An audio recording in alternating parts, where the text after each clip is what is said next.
رخت سبز خزه تم پوش من و تو، ماه کامل تنها ساق دوش من و تو، تور ماهی تور نور این عروسی، پری و همه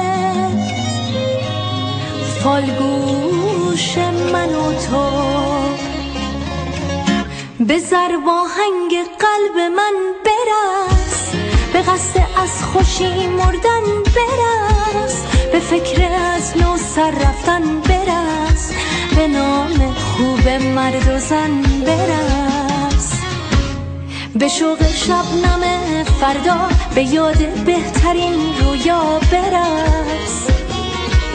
به لحن بال کفترها، به رنگ پرده‌ای زیبا برس، در این بازار بیرنگی به وقت سخت دلتنگی برس،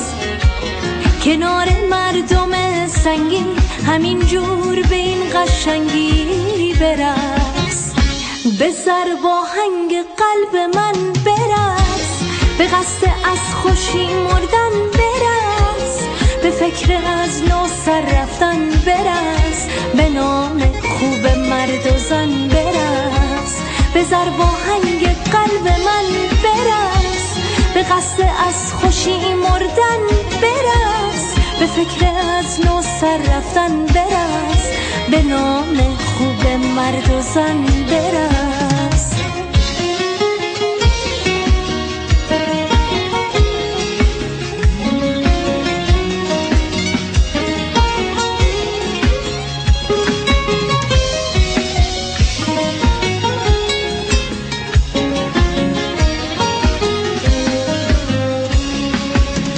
به همه بگو فقط از تو نوشتم ای عتیقه، من تو رو از نو نوشتم،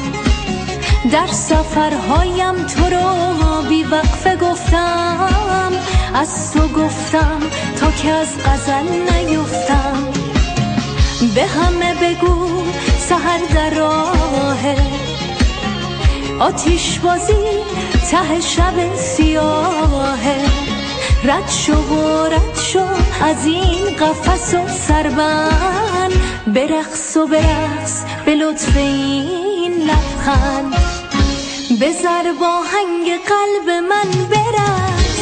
به قصد از خوشی مردن برس، به فکر از نو سر رفتن برس، به نام خوب مرد و زن برس، به ضرب آهنگ قلب من برس، به قصد از خوشی مردن برس، به فکر از نو سر رفتن برس، به نام خوب مرد و زن برس.